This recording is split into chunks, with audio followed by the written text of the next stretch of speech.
we get straight into it, I guess? I think being professional is being good at your job. When your job goes, you're literally left with nothing. Welcome to Bridge the Gap, a show where we aim to build a bridge of understanding between opposing views. Each episode, you'll see our participants sit down to discuss some thought-provoking statements. I know what it feels like to be completely broke. If they disagree with the statement, they'll leave their seat and allow those that agree to explain themselves. Uni life, that was absolutely outrageous. Who even cares? We're all broke together. Those that disagree then return and express themselves to the rest of the group. Oh, this one. And You feel like our account's a remix? remix, and that's why I had to get up. No. Hopefully building a bridge of understanding. Let's see what happens.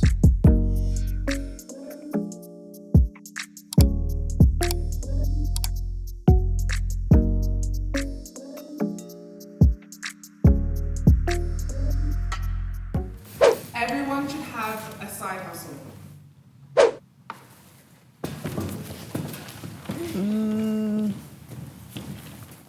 No, actually, no. I'm Patricia OJ. I'm a music marketing manager and a consultant for independent businesses and artists. Okay. Yeah, The thing I is, I agree.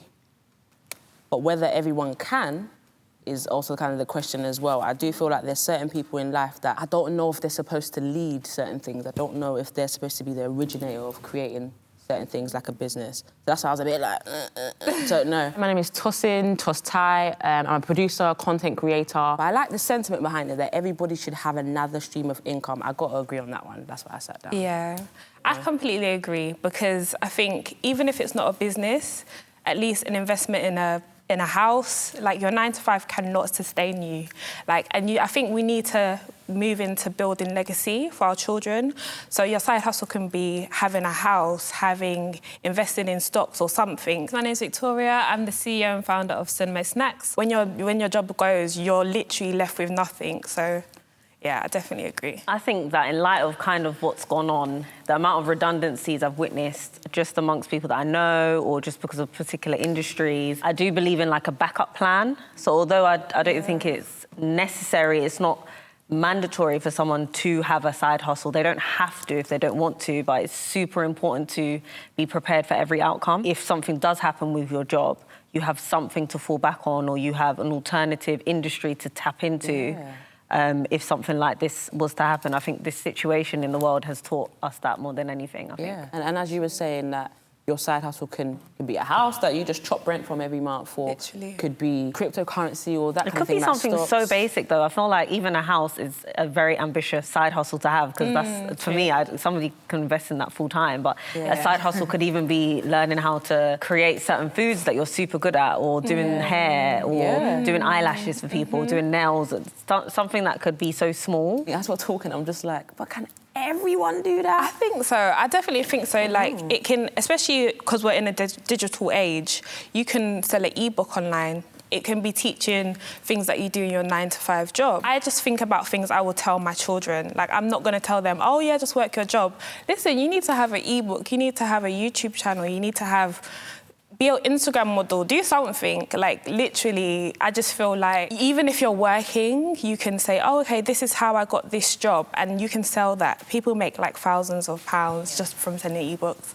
And there's so much skills that people don't know about, so you can teach someone else about that. I definitely think there is a way. There is a way. And can we have a disagreement, please?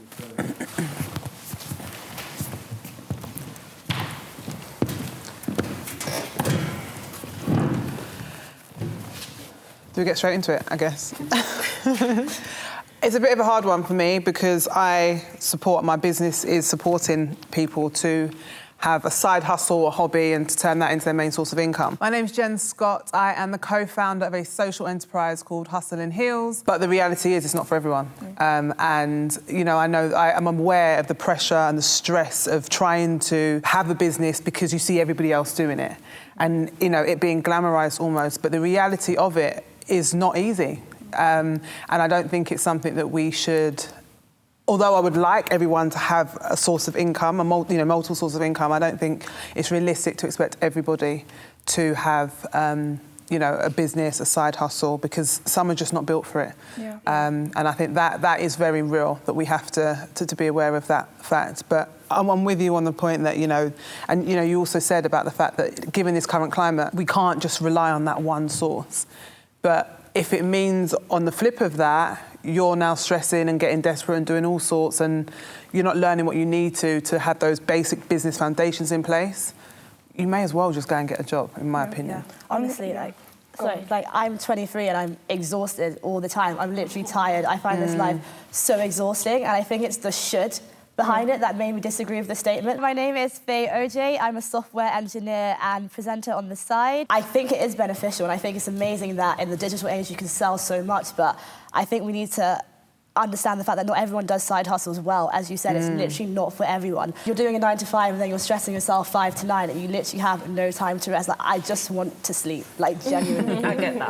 I can appreciate that. I'm the same. I think that my issue is more with the phrasing of the question as opposed to like the sentiment behind it, because I agree with everybody's statements about side hustles and why they're useful, but I think should is too close to must, and I think the way that people speak about side hustles is like, you have to have this, like if you don't have it, what are you doing? How can you just be working for somebody else? I'm Nikki, I'm a corporate lawyer and I'm also an artist manager on the side. In a lot of cases, people don't have the tools, the knowledge to start up a successful business. And I think a lot of what people have said is actually kind of more focused on having like a backup of some sort. So it might be savings, it might be, I don't know, parents you can fall back on, but if you're in like a comfortable job and you don't have a side hustle, that doesn't mean that it's the end of the world if you lose that job. So I think the focus should be, do you have something to fall back on if this doesn't work out for you, sort of thing, as opposed to you need to have a business, you need to be a hustler, you know, that kind of thing. Even though I do kind of do both, but I just don't, I try not to like put it on people that you have to do both sort of things. So, but I agree with what everybody said about the benefits of having a side hustle, because obviously it is ideal, I think. Black people cannot truly be themselves in the corporate world. That's absolutely right. Like, come on. Seriously? As soon as you walk through the door, like, your hair, what do you think about when you're getting ready to go into corporate world? What's my hair going to look like? Can I wear braids? Can I do this? I need to talk a certain way. Like, I've had people in the corporate world, because I used to work in Liverpool Street in a private bank, tell me, oh, it's just the way that you phrase things, Vicky. I'm like, okay, I will work on my elocution outside of this, but right now I'm talking how I've been brought up talking, and loads of people understand me, so I don't need you to come and patronise me, essentially. So yeah, we can't be ourselves. We have to kind of... Do you know, I think I would add on to the end of that question, because the reason I was talking about whether to get up or not is you can be yourself, but obviously there are consequences of that. Do you know what I mean? And it's, can you be yourself and, you know, feel like there's not going to be any repercussions, you know, you're not going to be spoken down to or looked at differently. And I think that's where the issue comes into it. I mean, like, personally, obviously I work in law, so my thing is like trying to bring my real self to work all the time, and I try and tell people about what I do outside, and I let them follow me on Instagram so they can see like what I do on a day-to-day, and I really try and make it a thing to be myself, but I know that's kind of like a privilege because of the particular firm that I work at, whereas speaking to other people about their experiences, I know that where they are, they could never do that. Like, they have to shield that side of themselves, they have to speak in a particular way. Otherwise, they will just face the consequences of that, which is being looked at differently. So I guess I do kind of agree with that statement, and I don't think that we are at a space in the corporate world, at least, where people feel comfortable to do that without any kind of... Why is that? I know that sounds like such a simple question, but like, the question obviously, or the statement rather, was black people can't be ourselves. Like, let's even define that. What is it to be black, in a sense, and being ourselves that we even want to bring to work? This is so hard, because I'm with Nikki. I was actually torn between getting up and not. Slightly. Only because I think that in each company I've been in, and I've been in a lot of companies, a lot of temp, permanent, contract, etc. I've been myself, and in each situation, I found myself in uncomfortable scenarios. So not necessarily extremely bad experiences in all of them, but in one way or another, whether it be our culture, the way we speak, how our experiences, certain prejudgments against us from our counterparts. I just think there's just something about different cultures and different experiences, different upbringings, different perceptions that sometimes can affect a black person in a corporate world that is predominantly white or predominantly not anything, but just something that is predominantly not you. When you're different in that environment, there's going to be some sort of clash.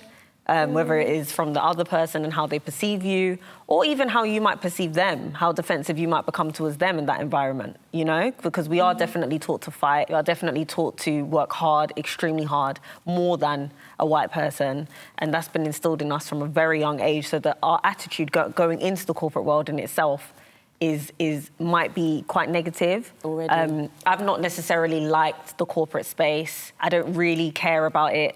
I don't really like being professional. I don't believe in any form of professionalism, period.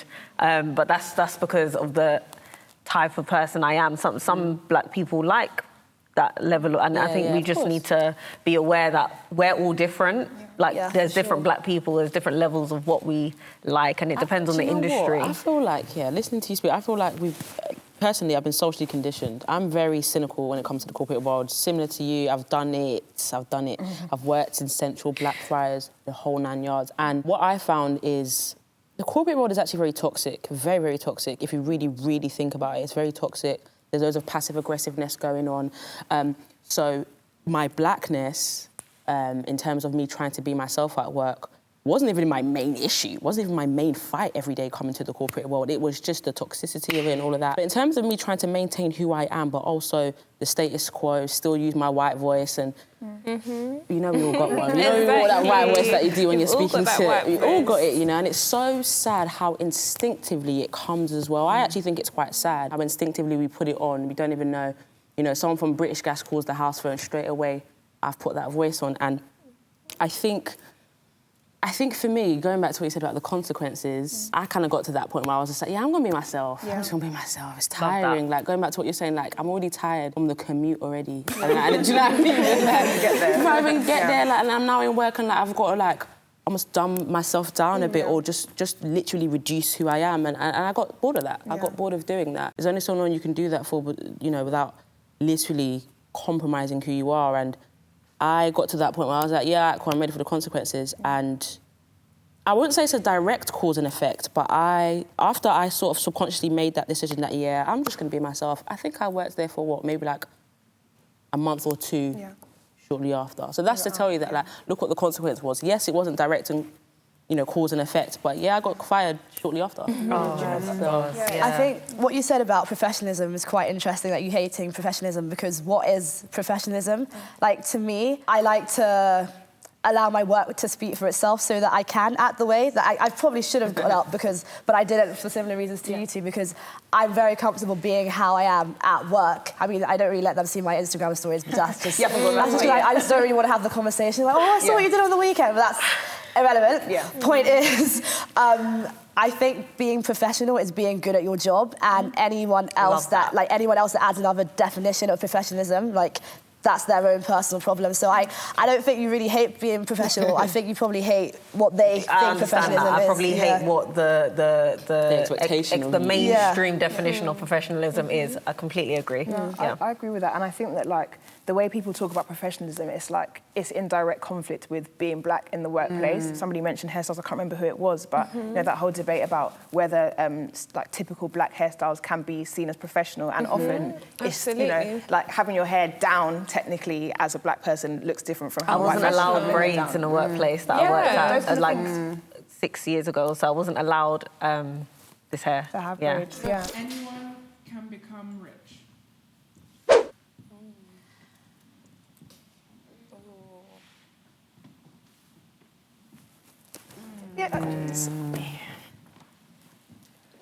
The reason I stayed is because it's like, in theory, yes, like anyone can become rich. If you say everyone can become rich, then I think the answer to that would be, I don't think so.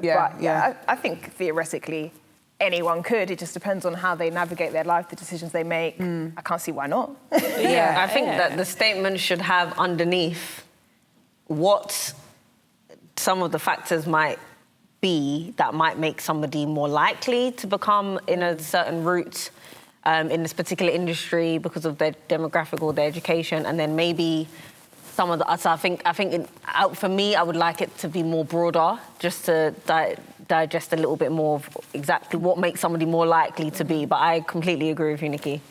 Anyone and everyone. It could even be a by accident. You might just drop a banger on TikTok. goes viral, get a deal, 250 grand. What then? Yeah, can Do you know we what get I mean? like some insight into what rich is? Like, We're just trying to add stuff to the question. What's rich? And what is rich to me might not be what's rich to you. Exactly. So, I mean... Yeah, that for like us if to you was just to ask my decide or- mum, she'll be like, yeah, I'm rich in the spirit of the whole Exactly. thing. Oh, yes. You know? Yeah. It depends, but I think we're talking about money-wise, essentially, but at the same time, anyone can. Like, you can. I don't see a reason why, regardless, you can. It depends on your choices, I guess. It's just that not everybody will. We know that, and like, we Yeah, know yeah. why that is, but Yeah. I can't see. Yeah, I think it's just a mixture of luck, opportunity, like an inch of talent. I don't actually think you need much talent to be rich. Hard work beats talent. These days. Hard work always beats talent, where talent doesn't beat hard work. In terms of like billions, no. Well, again, no. I don't know. It's a hard one. It's a hard one. Anyone can, because like if you look at billionaires, there's like a range of people who were like born into it. There are a range of people that like the technocrats who just have a good idea and it blows. So yeah, I think anyone can, if we're being specific about that, can. I think we should acknowledge when we're thinking about the idea that anyone can be successful or you just have to work hard to be successful, it's also important to acknowledge the different privileges that people obviously go through and the different levels of education that somebody may be exposed to, which may put them in a better position in society to set them up to be successful. But I think that, you know, given the right tools, given the right amount of exposure to healthy environments, I do think that anyone can be rich and successful. I agree. Absolutely anyone. Let's have our disagree, come back in and express why. Just me. I disagree. I will say, though, I do agree that, you know, being the term rich is subjective. Like, £10 could be rich to me, 100k could be rich to you. But I disagree because I just feel like there are certain things in life that are in our control. There's a lot of things in life that are out of our control. Things that are, you know, probably occurred even before we were born that I think can set someone up to live a life of, again, this is probably subjective, poverty, for instance. But then your circumstance doesn't have to dictate your future. Yeah, like what you're born into, of course, I completely agree with you. Yeah. We've been set up in so many different ways, particularly in this country or this Western society. But your circumstance really does not have to be your future. You can set yourself up, you can educate yourself, you can become self-taught, you can go and get those qualifications, you can save, you can work extremely hard. What we're saying this year, and I'm assuming here that, you know, we've all had a comfortable lifestyle in terms of like, okay, we're all in this country at the very least. I could be really outlandish right now and someone here could have had an experience of the kind of poverty I'm describing, but I just feel like there are certain things in life, because you're saying you can educate yourself. You need to be equipped. When I say equipped, you need to have certain things to even get yourself to that stage of even, you know, educating yourself. Yeah. And I feel like there were so many hurdles that you could flop up before you even get to those kind of self-empowering positions to be like, yeah, I'm going to have, you know, riches for me and my family that can just work against you. You know, I'm talking like things even before you're even born, like, maybe because I believe in things like generational curses and stuff that will really cause you and yours. You're going there. I don't really want to go there. I don't really want to go there, but that's that's kind of what's informing me to kind of have this opinion that not just anyone can become rich. And you know why I say that? There's got to be poor people. It sounds mad, but there's got to be that. You're right, but then that's why there needs another statement or something to kind of build. Anyone can get rich, but there's so many different things. For example, you said level of poverty that we may not have been exposed to in certain other parts of the world. They are. How can somebody like that equip themselves in famine and... But what are we comparing that to, though? That's our understanding of what rich is, because you can say that someone doesn't have the education, but they are very resourceful in their community, village, or whatever, however we want to put it, and they are rich within, you know, that sense of the term there. So I think if we look at it as an overall picture, I think anyone can be with what you have. I know what it feels like to be completely broke. Yes, absolutely. Oh, actually... Actually, no. If you don't leave me sitting here by myself... One more time. I'm only broke. One more time. Yeah, not completely. Go on, sis. Oh. Do you know what? No, I'm gonna speak on it because I'm good in life. I feel good in life. I'm from a very comfortable family. I'll say that. My family are comfortable. My dad always taught me to understand money as a means to an end. Money gets you things. It's just the way it is. Money equals freedom. He always described it to me in a way of like, have money so you can chop life. That's it. But when I went to uni and, you know, strayed away from home and all of that, I experienced a standard of living that was below the one I experienced at home with my mum and dad. And it was the first time that I felt like I really experienced the brokey life.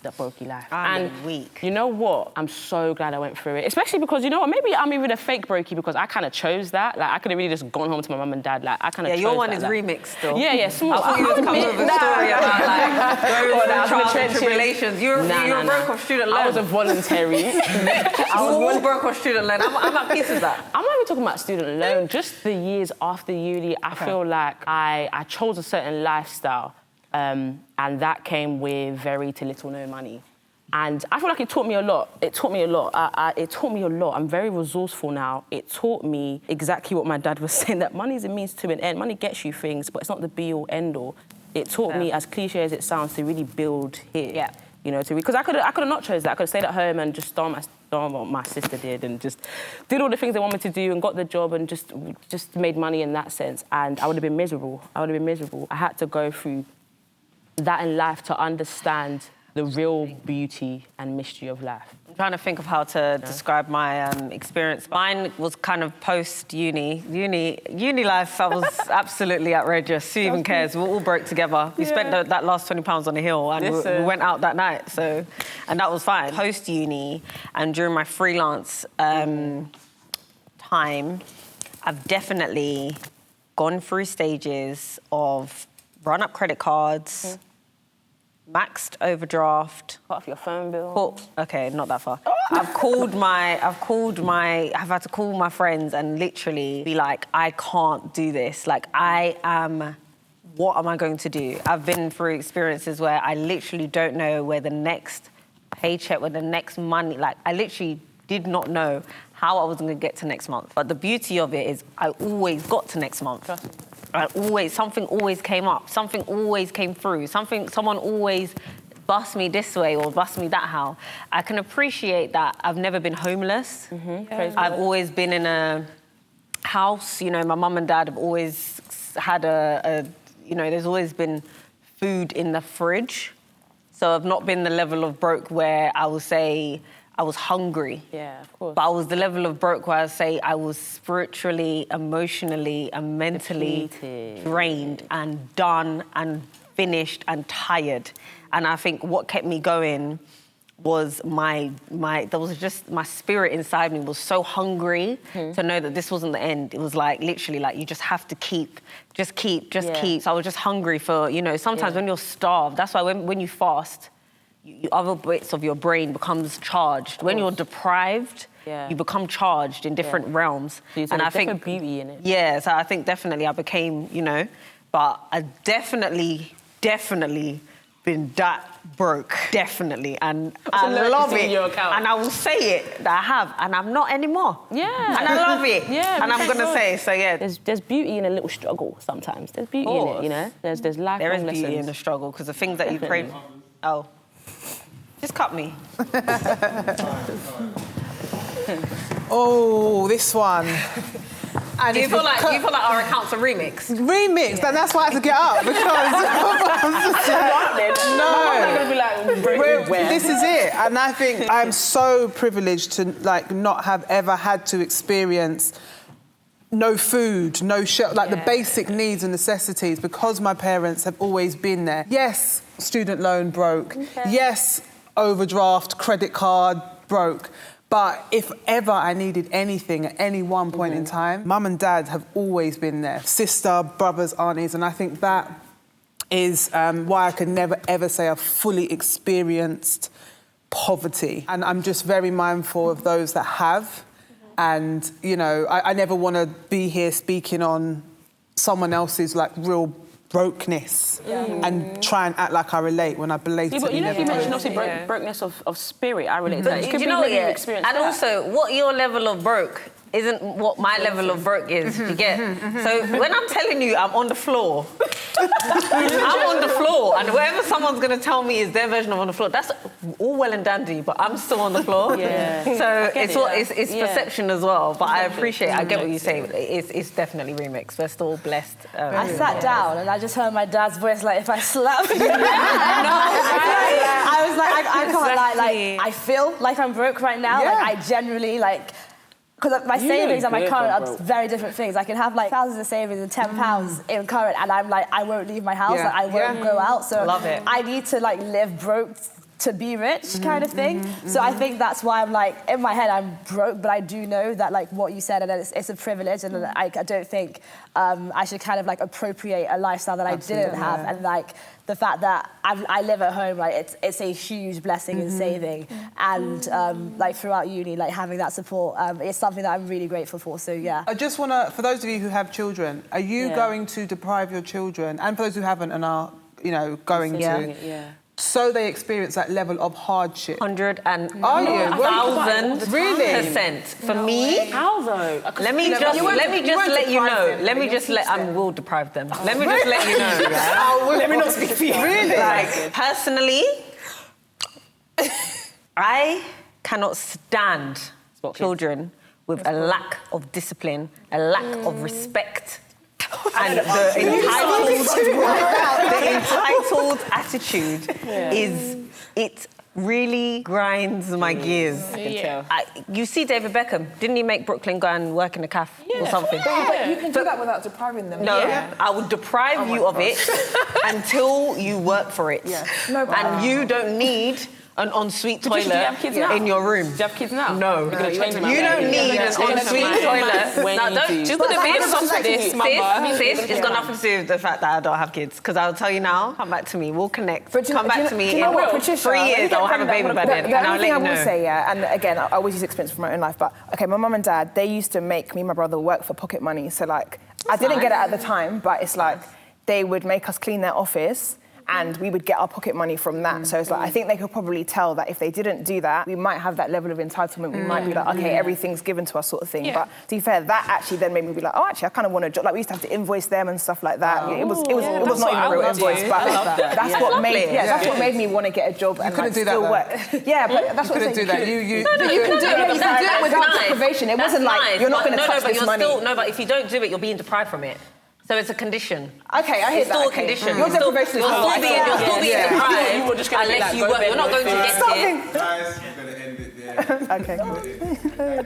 But the main thing that I would take away from today is, I guess, the solution attached to every single question. So we were talking about, like, you know, upbringing of our children and how we would distill the knowledge that we've got now onto them. And I think that's what I'm going to think about a bit more. So not just focusing on myself, but what are the solutions to the things that I think are problems in the world, if there are any? I learned that I'm definitely a baby, and I think that I enjoy being a baby right now, but I think there's a lot of growing to do in terms of like putting effort into not being so comfortable. I think I spoke a lot about like being tired and being fatigued, and I think that a part of adulthood is being tired, and I think I need to maybe get a bit more comfortable with that in the future.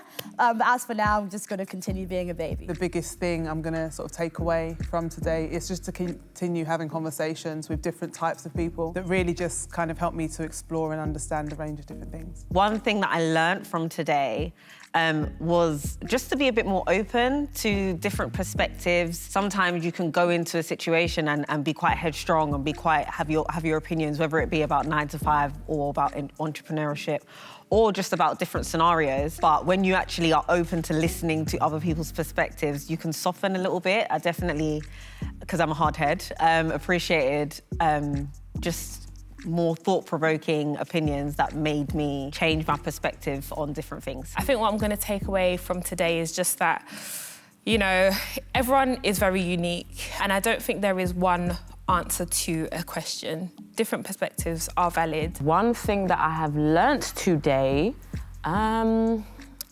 just the different perspectives. I think the most interesting thing about today's conversation was understanding people's idea of money more than anything. And in relation to business and career, I think that was really interesting. I see money one way, and it was very interesting to see how other people see money.